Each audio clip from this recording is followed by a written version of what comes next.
Olá, seja muito bem-vinda, seja muito bem-vindo ao Betimcast Diálogos do Cotidiano, o nosso podcast do Jornal O Tempo Betim, o ponto de encontro de toda terça-feira, 7 da noite, aqui no canal oficial do Jornal O Tempo, no YouTube.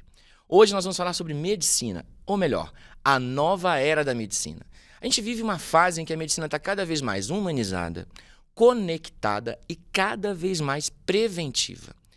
Hoje o tratamento começa muito antes da doença aparecer. É antes, lá na época do diagnóstico, na prevenção e na busca por informação.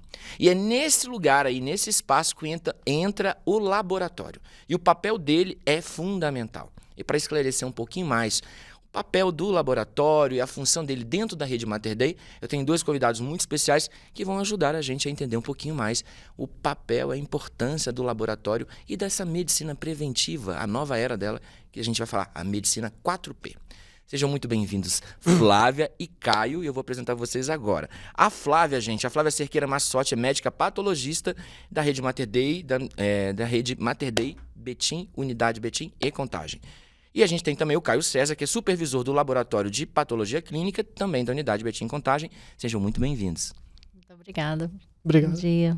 Antes da gente começar a conversar, a gente vai falar aqui da nossa caneca, nós temos a promoção, os meninos já receberam a deles, e para você também ganhar a sua, é simples, você se cadastra em promoções no aplicativo O Tempo, você vai lá, se cadastra, né? Você baixa o aplicativo na sua loja Apple Store ou Play Store, vai lá em promoções, coloca seus dados, e se você for o sorteado ou a sorteado, o resultado tá aí, amanhã, quarta-feira.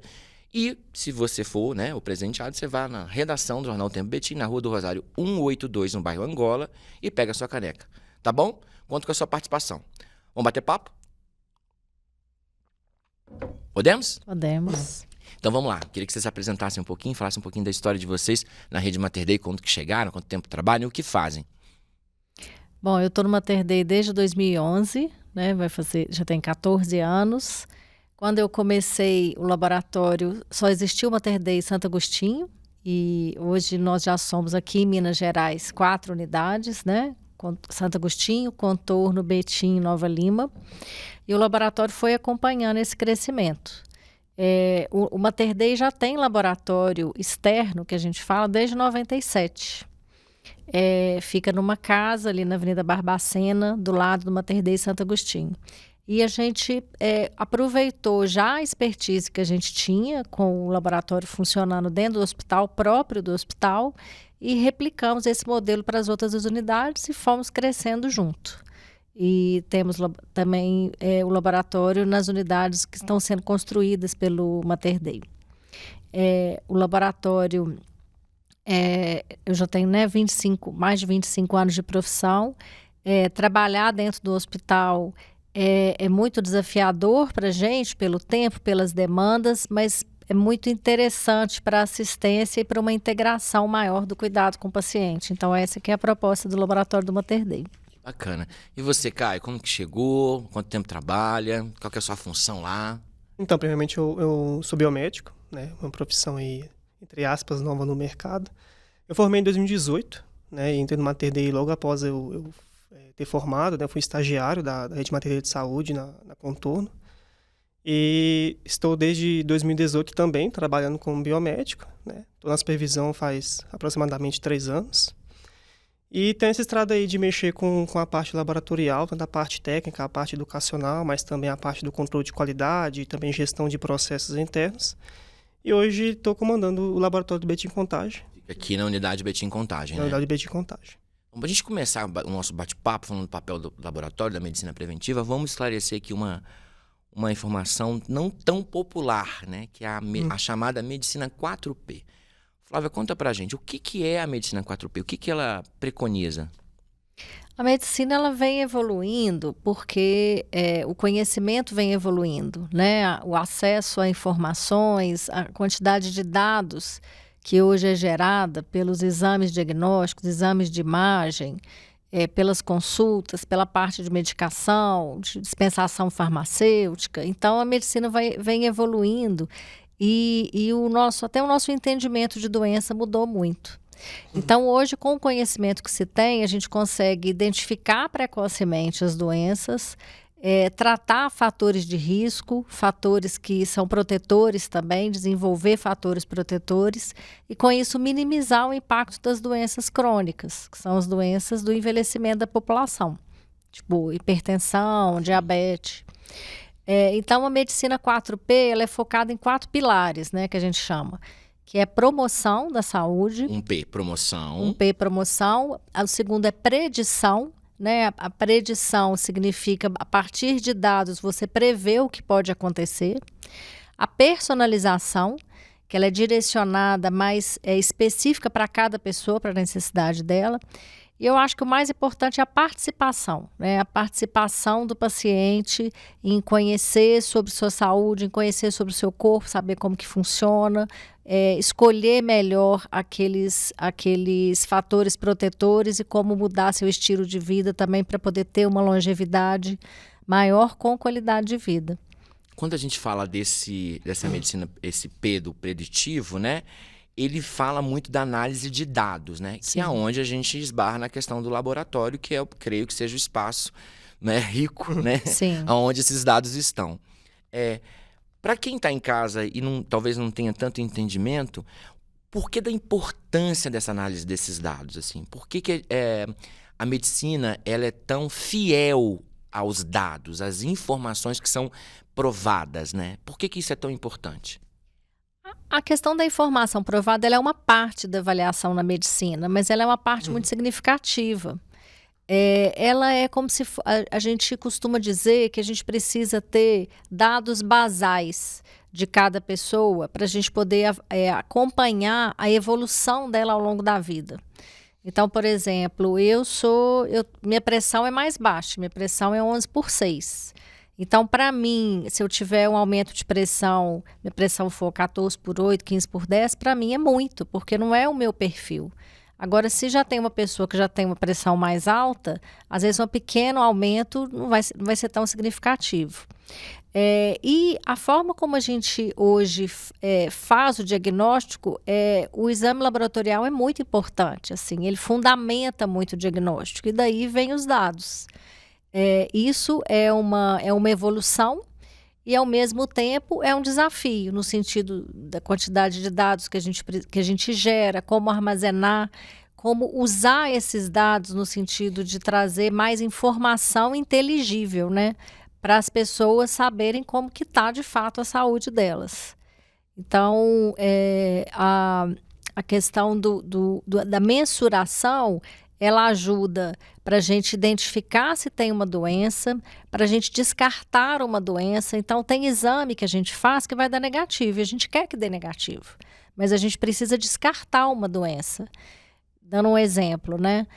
A pessoa chega no pronto-socorro do hospital com uma dor na perna e aí tem uma suspeita de trombose. Aí o médico pede um exame que chama dímero D, que é um exame que a gente faz na emergência. O dímero D descarta uma trombose. Então, se conseguir descartar, ele não vai precisar ir para o ultrassom, Ganho de tempo, ele ganha de né? tempo. E outra coisa que é o custo, né? Então, a gente precisa, às vezes, ter exames negativos, porque isso vai minimizar muitos outros custos desnecessários. E a gente precisa ter referenciais para a gente poder acompanhar aquela pessoa, né, de acordo com o perfil dela. Você falou muito da questão se a minha pressão está 11 por tanto, pode ser diferente do outro. Isso esbarra muito na questão da personificação, né? Sim. Esse olhar individualizado para cada paciente. Sim. Isso também é uma coisa que a medicina 4P também preconiza, né? Também defende. Sim, é interessante, assim, trazendo muito para o nosso dia a dia de laboratório, Te interrompendo, né? É o famoso quebrar aquele hábito de tudo é virose, de você vai lá, é virose, é virose. Sabe essa coisa, esse temor que a gente, enquanto paciente, tem de não ter um olhar para a nossa questão, para a nossa saúde? E esse olhar mais generalizado, sabe? Sim, mas a gente descobriu que o que a gente falava que era virose, a maior parte é virose mesmo. Interessante que esse ponto, né? É interessante que depois da pandemia, a gente se acostumou a fazer PCR, né? PCR para Covid, que a gente usou demais na pandemia. E isso é uma realidade realmente pós-pandemia. Ele já existia, mas ele não era acessível antes. E daí a gente começou a fazer, Nem a gente popular, faz né? muito, nem popular. A gente faz muito, né, Kai, no hospital, que é o teste de vírus respiratórios. E a gente já tem a nossa casuística de diagnóstico. E aquilo que a gente falava era uma virose, de fato é uma virose. Mas agora a gente consegue distinguir se é Covid, se é influenza, se é vírus sincicial respiratório. Mais específico. É mais específico. Então, isso é uma tecnologia, né, mais acessível hoje e que, de fato, direciona melhor o tratamento, porque você sabe quando que vale a pena entrar com retroviral e quando não vale. Se você pode mandar aquela pessoa para casa ou não, se você vai internar aquela pessoa, no caso a meningite, por exemplo, né? Então, o acesso a uma tecnologia hoje mais avançada ajuda a gente a ser mais exato também, como que a gente vai direcionar o tratamento, o acompanhamento. Reduzem os erros? Você acredita que reduzem os erros, assim? Sim, até porque o que a doutora falou é bem interessante, que realmente, às vezes era tudo virose mesmo, só que uma coisa que a gente percebeu muito, inclusive, até mesmo no avanço da tecnologia mesmo, pós-pandemia, que teve realmente esse boom, esse investimento mundial no que era necessário na época, é que, beleza, tudo é virose, mas agora a gente conseguiu dar um pouquinho mais de nome aos bois. A gente conseguiu, de fato, ver que é uma virose. Ok, mas qual que é? Há diversos tipos de viroses que tem. Não só outras viroses, mas até mesmo o próprio Covid. Tem vários tipos de sorotipos e todos eles também têm fatores de mortalidade e, entre outros, avanços de doenças também. Então, complementando o que a doutora Flávia disse, a gente consegue no laboratório dar um pouquinho mais de nome aos bois. Sair um pouquinho do achismo, então um pouquinho daquela cultura muito tradicional dentro de casa, não que seja uma coisa ruim, Sim. Mas você sai um pouquinho... De crença popular, né? Você sai um pouquinho, qualquer chazinho resolve, e você entra numa situação onde se você dá um nome, isso aqui é um RSV, é um vírus sincicial respiratório. Consegue respiratório. saber a história natural, né? O tempo que você precisa se proteger, o tempo de transmissão, né? Sim. E o papel da promoção e da participação, né? Que eu acho que as duas também dão bem casadinhas ali.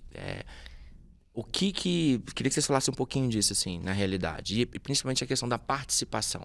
Porque a impressão que dá é que o paciente nem sempre tinha esse protagonismo. E agora ele ganha um protagonismo também dentro dessa discussão aí do diagnóstico. A participação, eu sempre que falo de participação em saúde, eu gosto de usar muito esse exemplo nas minhas aulas, é o seguinte, eu lembro muito do Dr. House, aquele médico que tem uma série, né, que ele inclusive, ele traz o paciente para poder participar da sua própria semiologia, da sua própria investigação, né, que o paciente também faz parte, inclusive, das fases laboratoriais, né, vamos falar mais para frente que o laboratório é dividido em 3 fases, né? A fase pré-analítica, analítica e pós. E uma das maiores fases do laboratório, em que tem a maior taxa de erros, inclusive é a pré-analítica, que envolve até mesmo a suspeita do médico perante o paciente, o paciente sair de casa e ir procurar um laboratório para fazer um exame. Essa participação vem muito do paciente se envolver, e querer saber do que se trata, e também entrar na área de saúde não só como um agente neutro, mas, na verdade, uma pessoa ativa... Participante, né? Participante, uma pessoa ativa dentro do processo da cura que ele quer. Ou então até mesmo de entender algo que ele nem sabe que ele tem. Então, essa questão da participação... questão de assumir também responsabilidade nesse processo, uma responsabilidade. Assumir uma responsabilidade, porque ele sai da situação de ver de passivo, cima, né? Ele participa com os biomédicos e com os médicos da sua própria saúde. Até porque eu acho que ele é o mais interessado, inclusive, ali na mesa. Faz todo sentido, né? E a gente tem acesso à informação o tempo inteiro, né? Então, a gente percebe uma mudança até na forma das pessoas discutirem os resultados dos exames, questionarem a gente o porquê daquilo. Tem muito modismo também, né? A gente sabe que tem muito exame desnecessário. Sim. A informação, por isso que precisa do profissional do laboratório, né? Porque não é o excesso de exame que vai dar qualidade, mas também não é a falta de exame que vai dar a qualidade. A precisão do exame. É aquilo que é adequado para aquele momento, para aquele tempo e com qual periodicidade. Então, existem iniciativas mundiais hoje, chama Choose Wisely, é uma das iniciativas, que é uma escolha inteligente, né? Então, qual exame, com qual periodicidade, para cada idade é de fato indicado fazer.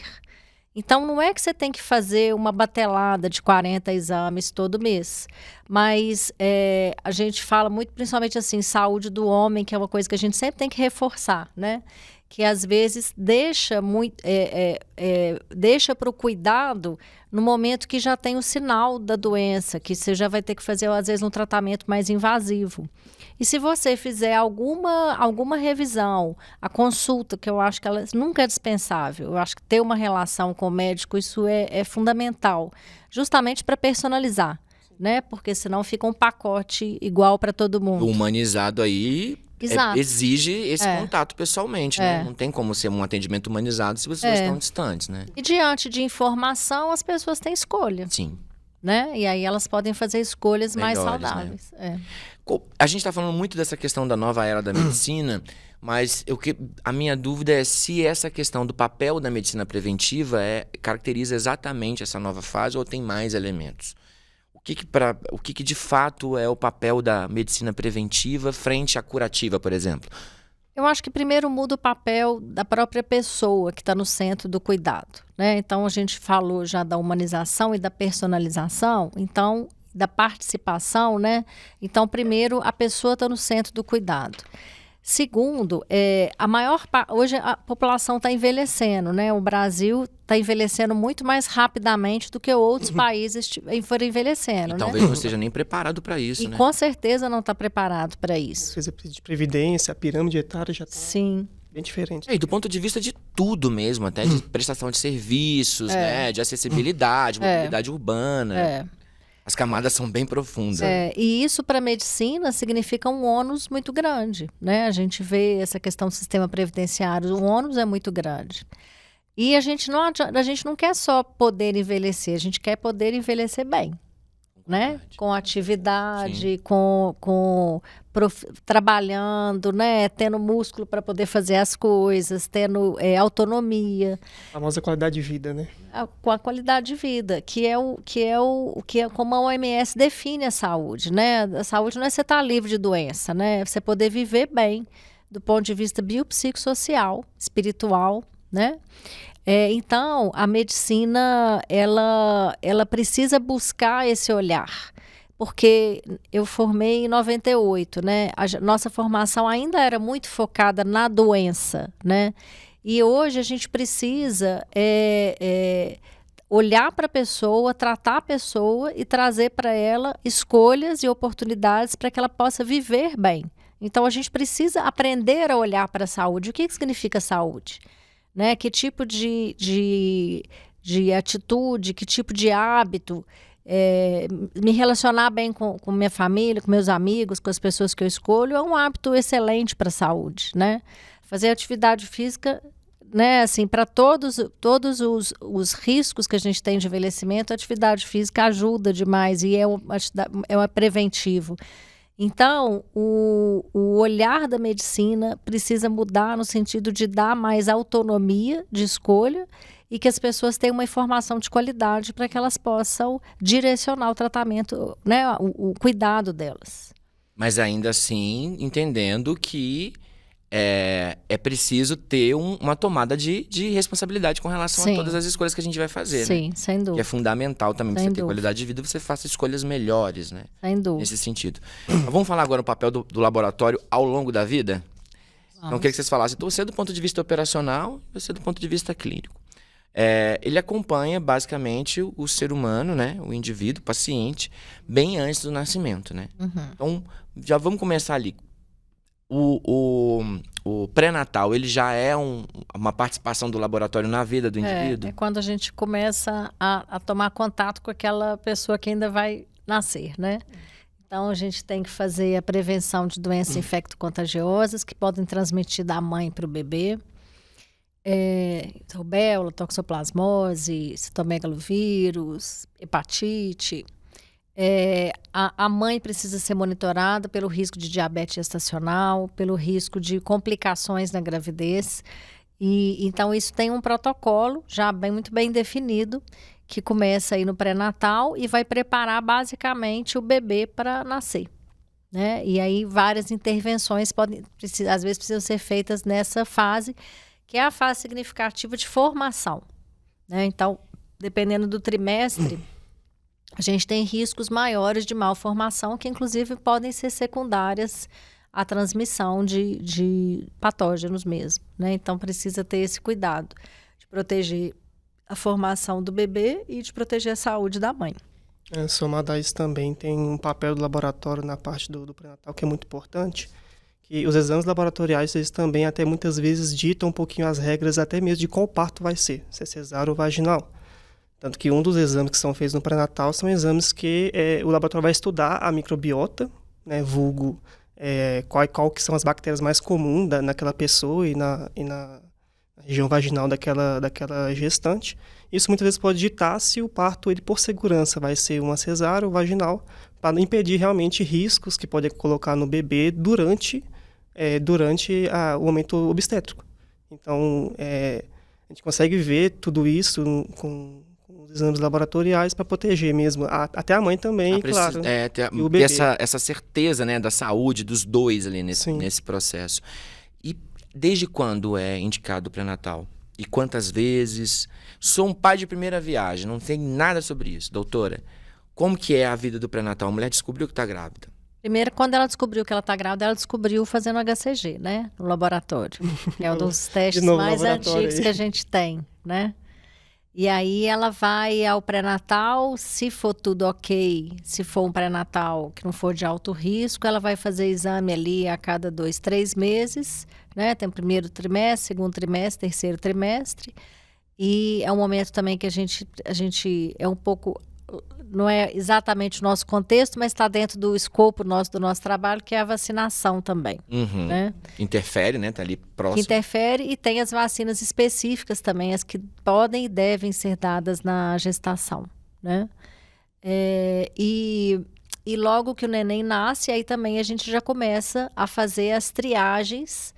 São vários exames que são feitos no recém-nascido, justamente para identificar doenças tratáveis, doenças metabólicas, doenças que podem, a alimentação que o bebê vai começar a usar pode interferir, que é o teste do pezinho. E a gente oferece também o teste molecular, que é o teste também que é feito com uma gotinha de sangue, ou mesmo com o swab na bochecha do bebê. E aí a gente consegue ter já um mapeamento genético daquelas alterações de doenças que podem ter tratamento e que podem passar de forma silenciosa. Então, se você identificar precocemente, você consegue instituir um tratamento e evitar problemas para o resto da vida do bebê. Você falou do teste do pezinho, e é uma coisa que eu acho que é fundamental a gente falar, que esse rastreamento neonatal e tal, a importância desse exame, né? Eu queria que você falasse também na prática como que se dá na rotina lá do laboratório, como que é o comportamento dos pais e tal, que tipo de dúvida que eles têm com relação a isso. Mas eu queria que você falasse primeiro do ponto de vista clínico. Qual que é o papel do teste do pezinho? Então, o papel do teste do pezinho é diagnóstico precoce. Quando existem doenças que são doenças raras, mas que no somatório delas, elas são doenças que têm um impacto muito significativo. E podem, inclusive, salvar a vida do bebê. Porque... Essa luta tanto de ampliar, né, a gama de doenças que o teste... Exatamente. Identifica. Ele começou com 6 doenças, né? E hoje ele já ampliou para mais de 40 doenças. Então, um exemplo é o caso da Larissa Carvalho, Exato. A repórter da Globo Minas, que Sim. teve o filho, acho que até o nome do menino Isso. dela. Que o exame, na época, rastreava pouquíssimas doenças, e a doença dele, que era uma doença rara, se tivesse feito, né, com essa maior abrangência, teria sido identificado. Exatamente. Inclusive, um documentário muito legal no Globoplay sobre essa história, pra você pesquisar. Acho que é uma gota de esperança, se eu não me engano. Esse exame já era disponível, né, e a partir da experiência dela, isso virou lei. Uhum. E isso está sendo ampliado hoje. Né, isso está sendo ampliado hoje porque já era oferecido, mas nos laboratórios particulares, mas não estava ainda na rede pública. Então, isso tem sido ampliado. E a gente faz, por exemplo, um exame que a gente introduziu no Mater Dei, acho que foi a primeira maternidade que introduziu, foi o SCID, né? Que é o exame de imunodeficiência. o que é imunodeficiência? O bebê nasce com uma deficiência imunológica, que ele não vai ter competência para lidar com aqueles agentes que ele vai tomar contato. Inevitavelmente, tuberculose, gripe, né? Cachumba, rubéola, tudo que ele vai tomar contato na infância.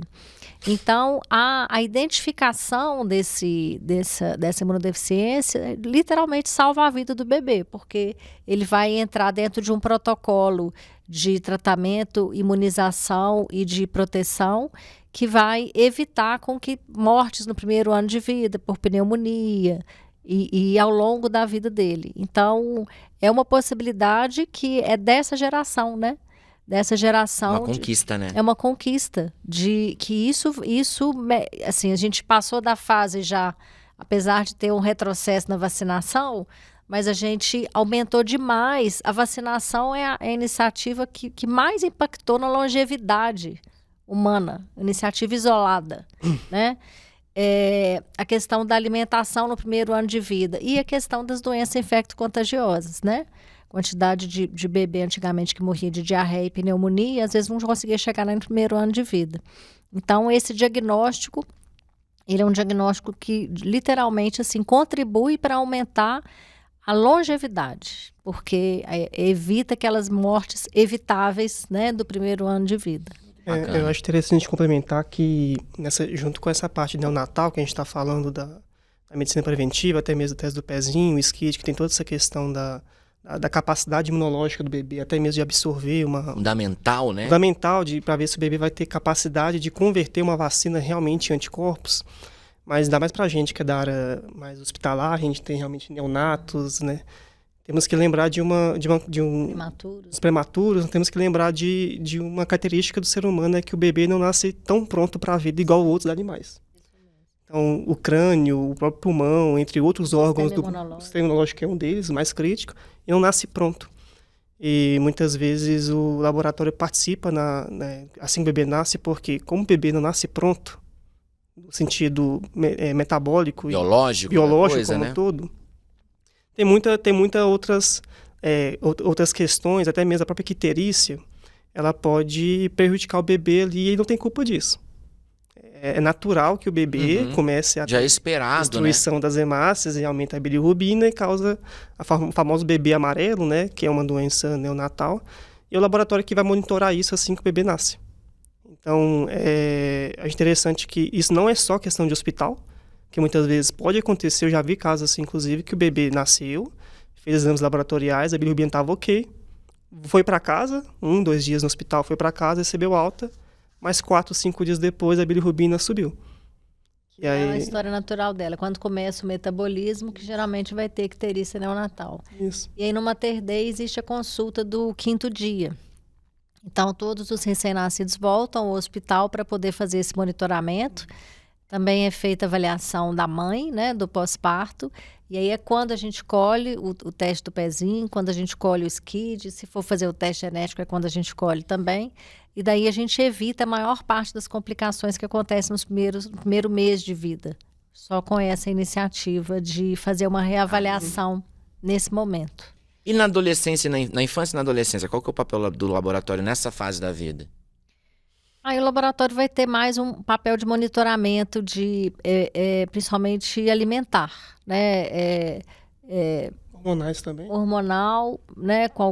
Mas, assim, é o arroz com feijão, vamos dizer assim, né? É o acompanhamento acompanhamento para evitar anemia, se for o caso, tratar, né? Doenças infecto-contagiosas é o que a gente mais tem na primeira infância. E daí, voltando, né, aquele exame que antes a gente não fazia, era sempre virose, e hoje a gente tem a oportunidade de fazer o vírus sincicial respiratório, que tem uma iniciativa hoje do Ministério da Saúde de evitar as mortes por pneumonia, por bronquiolite, né, do vírus sincicial respiratório. Então, hoje a gente tem tanto a vacina, que é dada para a mãe, e a vacina que é dada para o bebê, principalmente o bebê prematuro, com maior risco cardíaco, pulmonar, e o diagnóstico também do vírus sincicial respiratório, que é muito comum nos primeiros 2 a 6 meses de vida. A própria vacinação também na adolescência não deixa de ser também algo que tem que ser acompanhado, que a gente acha que vacina é só uma questão de bebê ou então criança, mas tem muitos, né, casos, Fortes, né? tem que o paciente tomou vacina, está imunizado ali até o Alteração hormonal também na oitavo, adolescência. nono ano de vida, aí do nada percebeu que já perdeu um pouquinho daqueles anticorpos. Aí tem que fazer exames, por exemplo, de IgG, para saber se a pessoa ainda é imunizada, e usar esse resultado laboratorial para poder fazer a vacinação de reforços. E aí já começa a prevenção também de doenças sexualmente transmissíveis, né? Que a gente tem a vacinação do HPV. Isso que eu ia perguntar. Né? Essa questão, tem a alteração hormonal também, né, da adolescência, que é comum. Isso. Então, em alguns casos, deve ter um papel ali de um exame de sangue, uma coisa mais criteriosa. Do crescimento, né? Do amadurecimento. Que é uma coisa que também é mais comum a gente falar também sobre esses assuntos na adolescência, do adolescente ir ao médico, né, de ter esse acompanhamento. Isso. Não é tão comum, não era tão comum. Pelo menos na minha fase de adolescência não era. Mas aqui a gente chega na fase adulta também, em que os check-ups e o acompanhamento ganham um papel ainda mais necessário. Uhum. Por que a nossa cultura ainda, principalmente do ponto de vista masculino, né, dos homens, tanta aversão a esse cuidado, a esse acompanhamento, a essa atenção laboratorial. Errei, enfim. Essa atenção aos exames laboratoriais, assim, a esse cuidado laboratorial. Eu acho que é falta de hábito, né? São hábitos que precisam ser desenvolvidos. A mulher ela menstrua todo mês, só isso já chama atenção para o corpo dela. Sim. Né? E aí, quando isso não vai bem, ela já vai buscar um acompanhamento.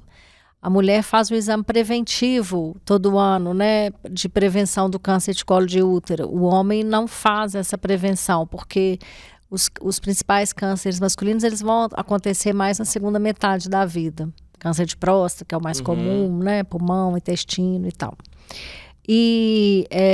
Mas, por exemplo, as dislipidemias, que é a alteração do colesterol, ela precisa começar a ser identificada lá na adolescência. Porque é ali que você... Até na criança a gente já deveria fazer a dosagem dos lipídios, né? Porque às vezes tem alterações que são familiares, não dependem só da alimentação, e é quando vai começar aqueles lipídios circulantes formar a placa aterosclerótica, começar a depositar isso nos vasos sanguíneos, o que vai gerar lá na frente aterosclerose, alteração cardiovascular, né? Risco de derrame, de infarto, bem antes. Aí que entra a prevenção. Né? Então, se você faz um diagnóstico, às vezes já tem aquela alteração familiar, você já pode começar a trabalhar os fatores de risco, que é obesidade, tabagismo, sedentarismo, a própria questão da alimentação, sono, e aí você vai retardar as complicações de uma doença silenciosa. Que realmente só vai, às vezes a pessoa só vai entender que tem aterosclerose na hora que ela tem um infarto com 60 anos, né? E eu acho que é uma conexão também com o corpo, né? Eu acho que tem uma coisa da cultura, às vezes, de motivar a força, o desempenho, a performance, mas ao distanciar de como que eu estou me sentindo, né? Em relação ao meu corpo. A olhar para si e identificar onde realmente se sentir, precisa, né? Tem a fraqueza, a fragilidade, sim, né? Então, eu acho que às vezes o cuidado com a saúde, não sei, pode estar relacionado à fragilidade, mas não é. É potência, né? É potência de escolha, é poder de escolha. Então, quando você se conhece, você consegue identificar melhor, escolher aquilo que é melhor para você. Olhando para os homens, eu acho que tem um somatório de coisas, claro que para a mulher também, a doutora Flávia diz, tem essa questão que ela já, desde pequena, já tem todas essas descobertas com o próprio corpo. Só que eu acho que também entra numa questão, tem uma questão do próprio incentivo dos pais, tem uma questão de incentivo educacional, uma questão da pessoa saber que existe a possibilidade de descobrir doenças antes que elas aconteçam. E a gente pode ver, inclusive, que isso pode até ser também entendido como algumas tendências geracionais. A gente tem uma geração agora que, inclusive, é até muito mais preocupada com questões de hábitos bons de vida do que gerações antigas, talvez as nossas gerações aqui.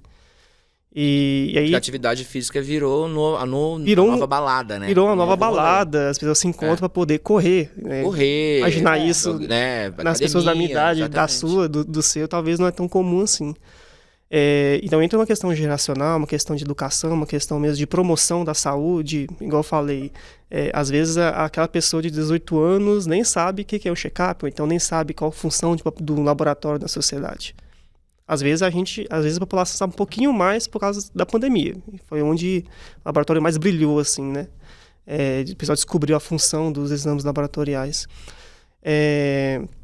Só que aí... O laboratório ganhou um destaque. Ganhou um destaque, a gente saiu um pouquinho das cortinas, a gente saiu um pouquinho dos bastidores, a gente começou a ser um pouco mais protagonista e andar de lado com todas as questões que envolvem a saúde da população. E aí entra um pouquinho abaixo do laboratório que a doutora Flávia falou, as pessoas podem muitas vezes usar os serviços laboratoriais não para poder já curar uma doença, mas tem diversos tipos de exames que eles já conseguem dar pequenas pistas que isso pode desenvolver ou estar num caminho não tão calibrado, muito antes de desenvolver, de fato, uma doença. A própria dislipidemia mesmo, a diabetes, entre outras doenças, já começa a dar sinais que tem uma tendência para cima ou para baixo, em exames que você faz anualmente e você descobre ali a prevenir. Né? Lembrando também, Kai, de adolescência, idade, né, jovem adulto, é a pesquisa de doenças infecto-contagiosas sexualmente transmissíveis, né?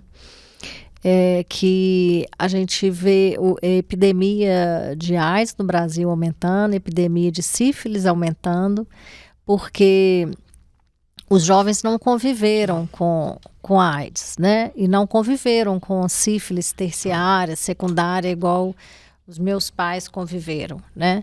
Então, e hoje existe forma de você identificar isso com método molecular.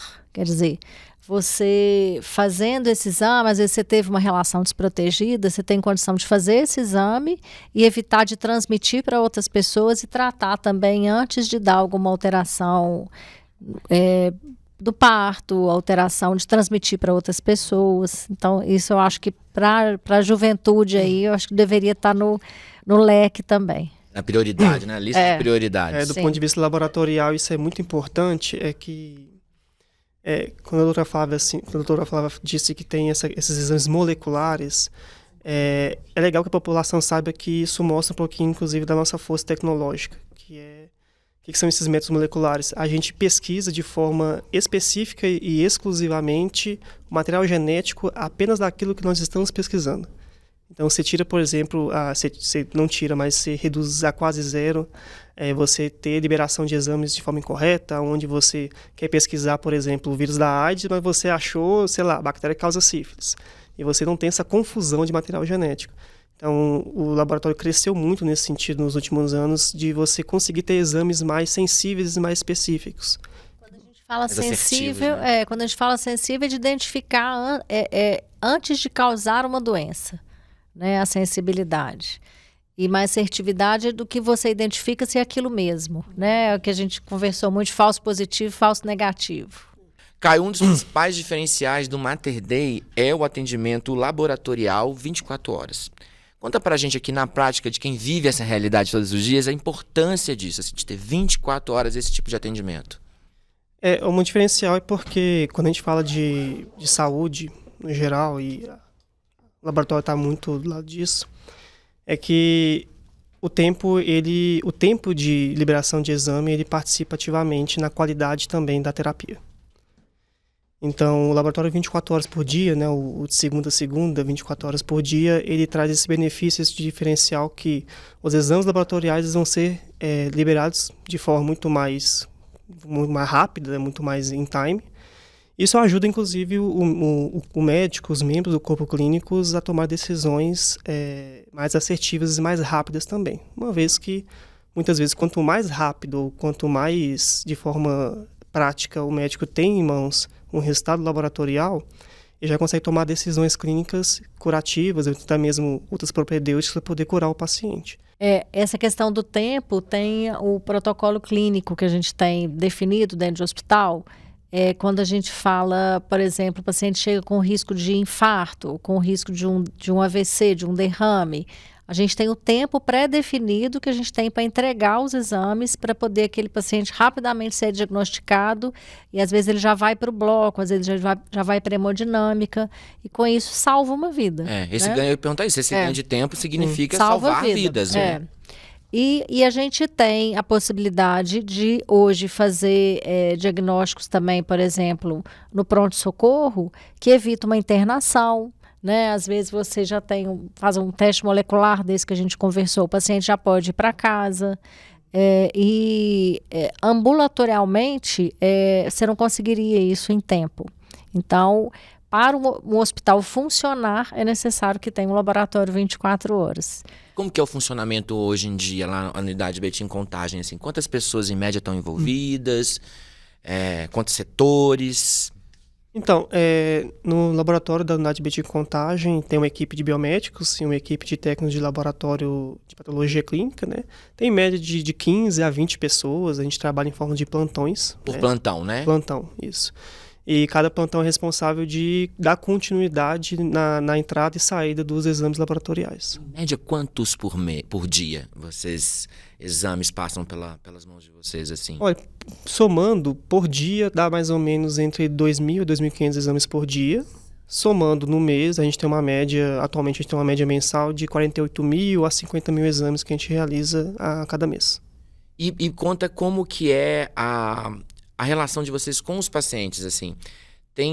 Vocês estão na ponta, né? Vocês estão ali conversando, né, doutora, com o paciente. E que tipo de feedback eles dão dessa estrutura de vocês? E eu já emendo, na segunda pergunta que eu vou fazer para vocês, a questão da tecnologia. Mas fala como que é o feedback desse paciente, assim, quando chega para vocês. O nosso feedback dos pacientes muitas vezes é o famoso "uai, mas já saiu?". A gente vê muito isso nos pacientes, não só do pronto-socorro, mas também internações, mas também até mesmo os pacientes ambulatoriais, que vêm de fora. Pela rapidez, né? Aqueles exames que muitas vezes a pessoa faz e depois de um mês vem buscar, muitas vezes a gente consegue liberar no mesmo dia. Isso pode significar realmente precisão e salvar a vida de alguém que nem sabia, talvez, que estava com uma doença. Agora tem um feedback também, que é o feedback que não acontece, porque deu tudo certo, né? Então, se deu tudo certo, para a gente já é muito bom, né? O fato de não ter uma observação, uma reclamação. Na área de saúde porque tem muito são isso. tantas etapas que precisam funcionar e isso é bastidor, o paciente não está vendo isso acontecer, né? Então, quando dá errado, de fato o paciente vai perceber, mas a maior parte das vezes é porque deu certo e aí ele não reclamou, né? Então deu tudo certo. Na área de saúde a gente tem muito disso, de que se não reclamou isso já é um ótimo sinal. Porque a pessoa está ali com uma doença, está ali com uma queixa, ela ir para casa e não queixar para a gente é como se fosse um elogio também, porque a pessoa talvez está com dor, ela não está nem preocupada em elogiar alguém, um serviço, tá tudo bem, isso é normal, faz parte. Só que, igual a doutora Flávia falou, não falou pra gente também já é um bom indício. Já é um bom indício, quer dizer que o fluxo ele aconteceu de forma redonda e cada parte do processo recebeu o que tem que receber também. A gente vai ter monitoramento de cada etapa, né, Caio? A gente é uma empresa assim, mais consolidada, a gente tem vários tipos de acreditações, inclusive, e por isso a gente trabalha, o laboratório não foge disso, com vários tipos de indicadores de qualidade.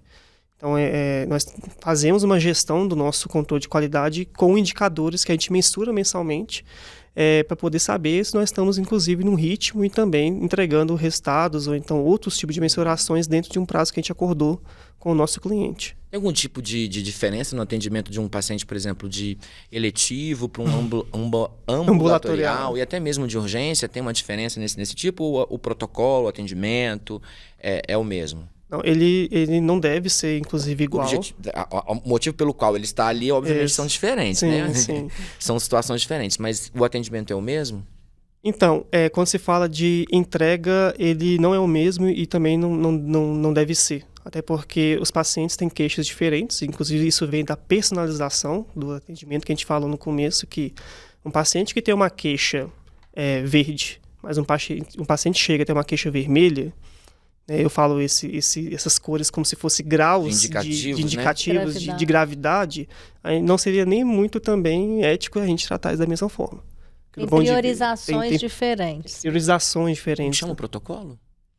Tem um protocolo Tem para vários. diferença de atendimento, protocolo de... Não sei se eles... Manchester. É o caso. Não é para... Sim. Também ele se É enquadra... É de qualificação da queixa do atendimento. paciente no pronto-socorro. Ah, tá. né? Específico de pronto-socorro. Né? Isso. Mas lá dentro do laboratório, os equipamentos, o fluxo, ele vai ser o mesmo. O que vai mudar é a priorização de entrega. E em Betim, o Mater Dei, ele tem, já acho que muito conhecido a questão do pronto-atendimento, da internação, mas a gente tem o serviço ambulatorial de medicina diagnóstica.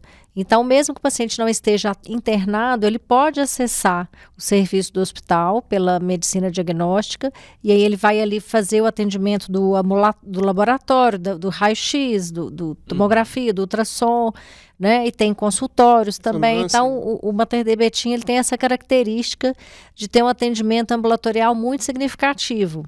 E aí ele vai entrar no fluxo do laboratório, os prazos são diferentes, mas pelo fato da gente ter o funcionamento 24 horas, a gente consegue uma entrega mais rápida e ele vai passar ali pelos mesmos equipamentos, com o mesmo controle de qualidade.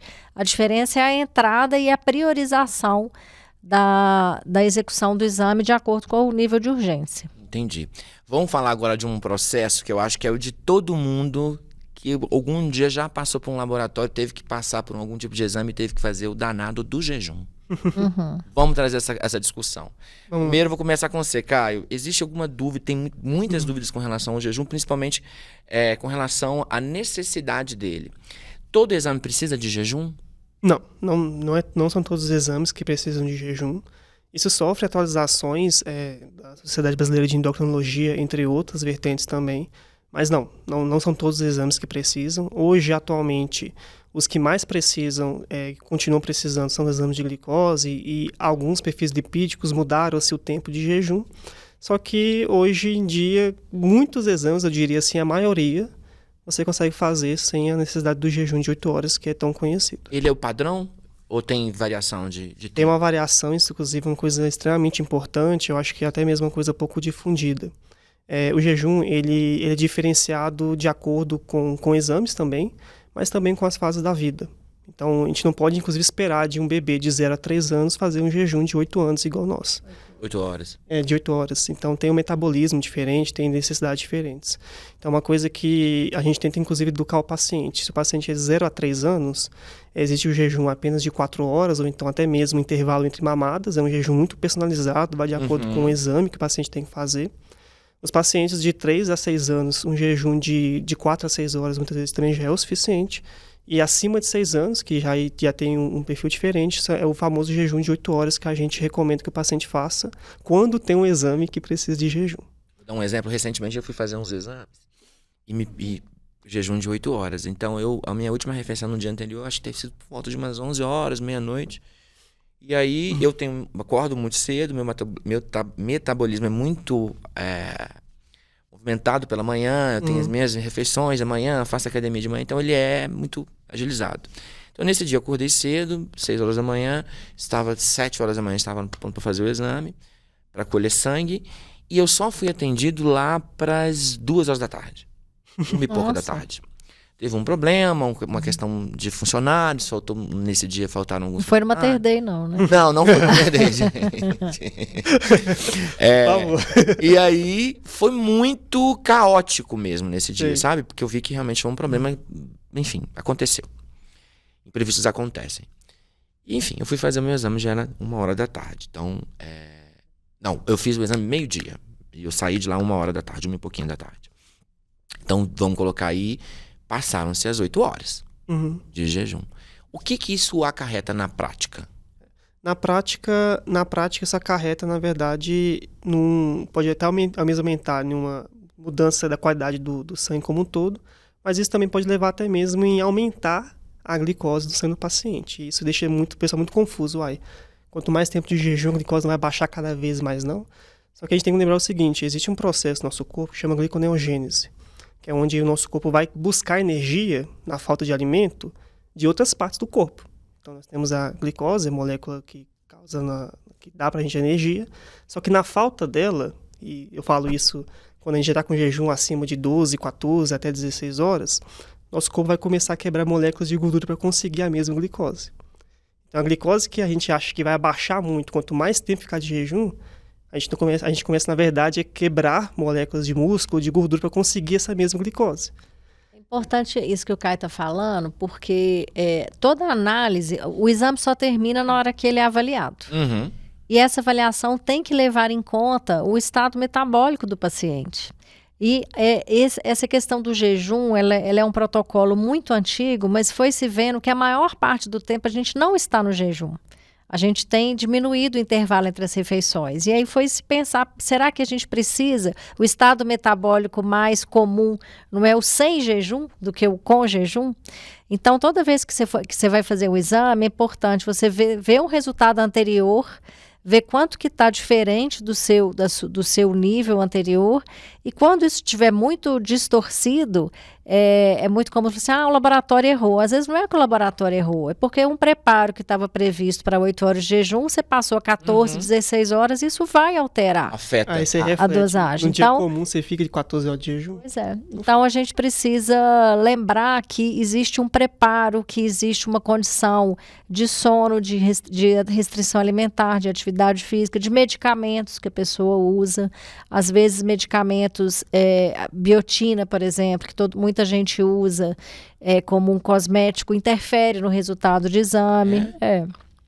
São muitas as camadas, né? São muitos os interferentes que a gente chama. Então, a análise, ela precisa levar tudo isso em conta. E aí entra o papel do profissional do laboratório para poder avaliar isso. A água quebra o jejum? A água não quebra o jejum. Inclusive, você deve usar os seus medicamentos de rotina, não deve deixar de tomar os seus medicamentos. Né? Não. Que tipo de bebida que normalmente interfere nesse resultado? Por exemplo, café, o cafezinho preto. Sem açúcar, não. Ele... Na maior parte dos exames, não. Bebida alcoólica, né? Imaginamos que sim, né, doutora? Bebida alcoólica até 3 dias antes. A gente recomenda Sério? jejum. 3 dias antes? Sim. Pra fazer um exame? Não são todos os exames, mas perfil lipídico, né? Colesterol, gama-GT, hemograma, eles vão sofrer interferência de uso de bebida alcoólica. Tá vendo, né, gente? 3 dias sem beber antes de fazer exame, por favor. O que acontece quando o paciente não consegue seguir corretamente o preparo para o exame? Tem algum tipo de né, eu até fiz assim, eu já furei jejum tomando café, mas eu só tomo sem açúcar. Tem algum tipo de impacto nisso? É bom informar, né? Eu acho que qualquer diferença é importante o laboratório saber, e normalmente isso é informado no laudo do exame. Então, a gente quebra protocolos e o médico precisa ser informado para ele poder avaliar aquele resultado diante daquela situação. O paciente internado em hospital, por exemplo, a gente raramente consegue colher o exame dele em jejum, porque as refeições no hospital são feitas em horários atípicos. Então, é possível avaliar conhecendo aqueles interferentes. E tem que avisar a questão de uso de vitaminas, de suplementos. Sim. É importante, fundamental, né? informar. Porque também interfere no resultado, Isso, né? Também interfere. Até para o laboratório, uma mini entrevista, tanto no momento que o paciente vai cadastrar seus exames, e também um colhedor que vai assumir a frente do paciente e costuma entrevistar também o paciente, né? Você usa algum medicamento, você está de jejum, dependendo do exame, pergunta, você fez atividade física ontem, antes de ontem, você parou com o medicamento? Então, é papel do profissional de saúde fazer esse tipo de encaminhamento do paciente para poder tirar esses interferentes. Atividade física e sono, ou para mais ou para menos, interferem também no resultado? As dosagens hormonais, elas podem interferir, podem ter alteração em vista de alterações metabólicas do corpo da pessoa. Então, o ideal é não fazer atividade antes? O ideal é você estar no seu estado basal, vamos dizer assim, né? Normal, né? Normal, no seu dia a dia. No seu dia a dia, que é aquilo ali que vai representar a sua... A pessoa faz atividade física e dorme menos, Isso. Se foi fazer o exame porque no dia fez atividade física e dormiu menos, não vai interferir tanto. É porque a gente fala de muitos exames, né? Então a gente precisa ver para cada caso, sabe? É difícil, assim, generalizar. Quando a gente fala exame de sangue, né? O laboratório oferece mais de 1000 tipos de exame. Então, a gente precisa ver para aquela situação quais que são os interferentes e quanto que aquilo interferiu. E qual que é o papel do paciente nesse contexto todo, gente? É do diálogo, da informação, da busca por informação? Eu acho que é importante o paciente saber que vai ter quem responda a dúvida dele.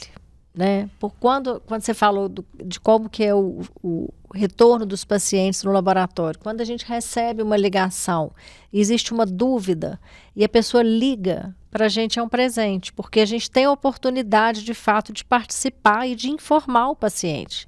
E muitas vezes a gente chama para uma recoleta, quando tem alguma dúvida, ou quando o médico também entra em contato com a gente.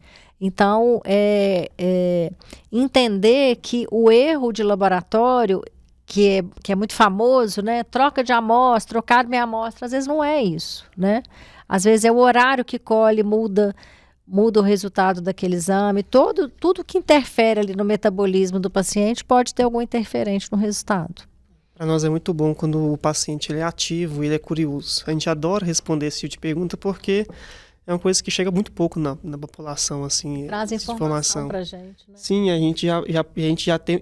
quando o paciente pergunta pra gente como é que eu preparo, a gente já tem uma certeza que é menos um erro laboratorial lá na frente. E a gente preza pela qualidade. É uma chance de esclarecer qualquer possibilidade Sim. de dúvida, né? De dificuldade Sim. de entendimento. E entendendo que esse processo todo é tão fundamental para garantia de saúde, qualidade Sim. de vida, né?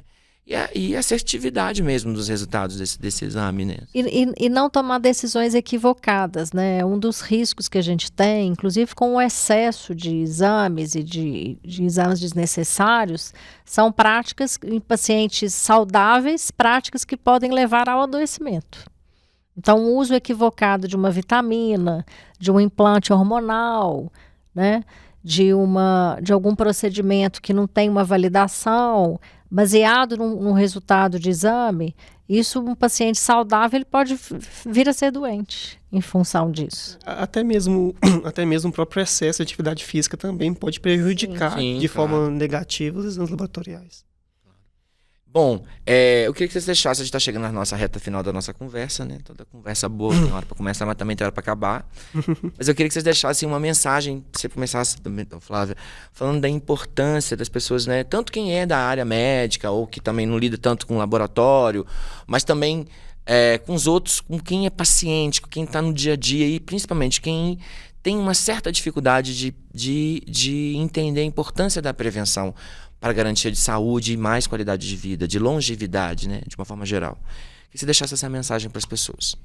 Eu estou pensando aqui no medo que as pessoas muitas vezes têm de um resultado positivo, né, para qualquer coisa, né? E que esse medo ele é humano, né? Todos temos, né? Todos nós temos medo de adoecer e morrer, né? Mas o recado tem como, a maior parte das coisas, tem como, se não curar, pelo menos minimizar. Então, quanto mais cedo você souber, e quanto mais cedo você também souber que está bem, mais qualidade de vida você vai ter.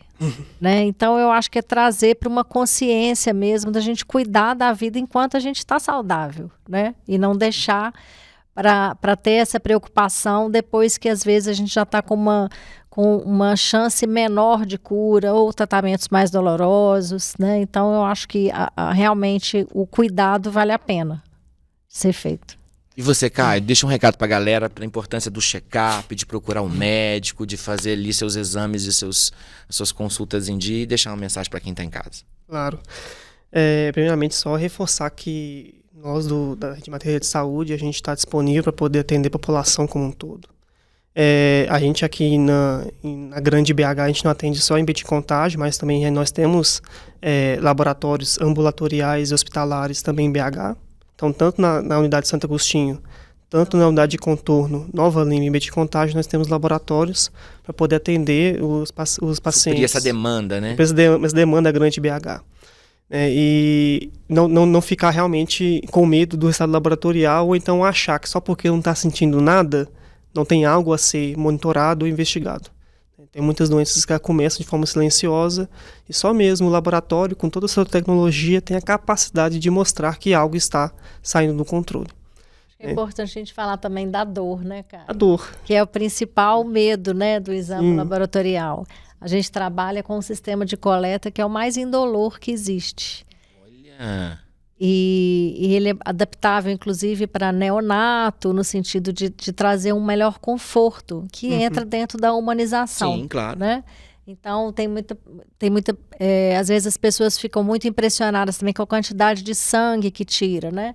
Cada tubinho de sangue, aquilo ali é 1 ou 2 ml. Sim. Então, aí às vezes a pessoa tira 5, 6 tubinhos, nossa, tirou o sangue todo. Não, está longe de tirar o sangue todo, né? Isso não é verdade. Então, a dor, ela pode... É o necessário, né? É o necessário. É. A dor, ela pode ser minimizada também com a técnica e com um material que cause menos dor, que seja mais confortável, né?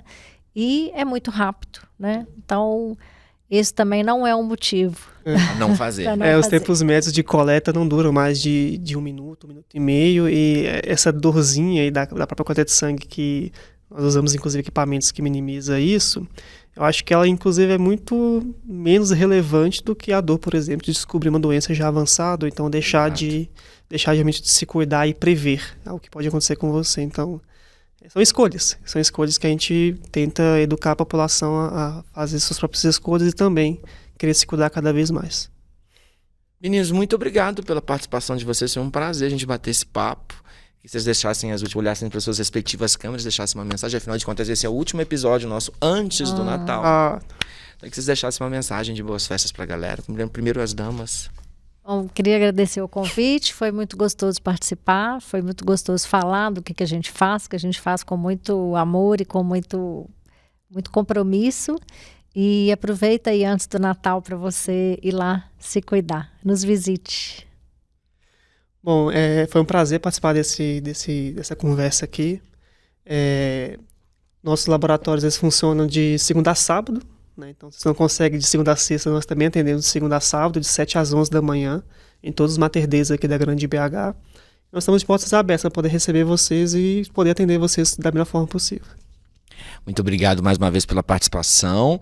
Agora a gente vai olhar aqui para geral, Então, já comecei falando aqui, vamos continuar. A gente segue aqui com o nosso podcast, mas esse é o nosso último episódio do ano. A gente se despede dessa temporada, né? E a gente retorna em janeiro. Vamos ficar só 2, 3 semaninhas só de folga. Muito rapidinho, não vai dar tempo nem de sentir saudade. E a gente volta em janeiro com uma programação muito especial. Tá vindo pré-carnaval, conceito contra o preconceito, muito assunto legal. Então, quero desejar um Feliz Natal para todo mundo, boas festas, curtam, com família, com amigos, com quem vocês quiserem, divirtam-se, porque a vida é isso aí, a gente está aqui para ser feliz, cuidar da saúde, cuidar da gente, mas também ser feliz. Para acompanhar as nossas notícias, você já sabe, no nosso portal otempobetim.com.br, o nosso perfil no Instagram, o @otbetim, o nosso canal aqui no YouTube e a nossa edição de sexta-feira, que você já sabe, com o resumo das principais notícias, você já sabe aonde encontrar a gente. E esse episódio e todos os outros, você escuta nos seus tocadores de áudio preferido, Deezer, Spotify e etc. Tá bom? A gente volta aí em 2026, olha... Pra falar isso é tão engraçado, né? A gente volta em 2026 com mais bate-papo com gente interessante e interessada pela nossa cidade. Vamos bater um brinde aqui. Vamos. Não vai dar pra gente encostar, mas a gente... Um Feliz Natal, Feliz Ano Novo e até a próxima. Um beijo. Tchau.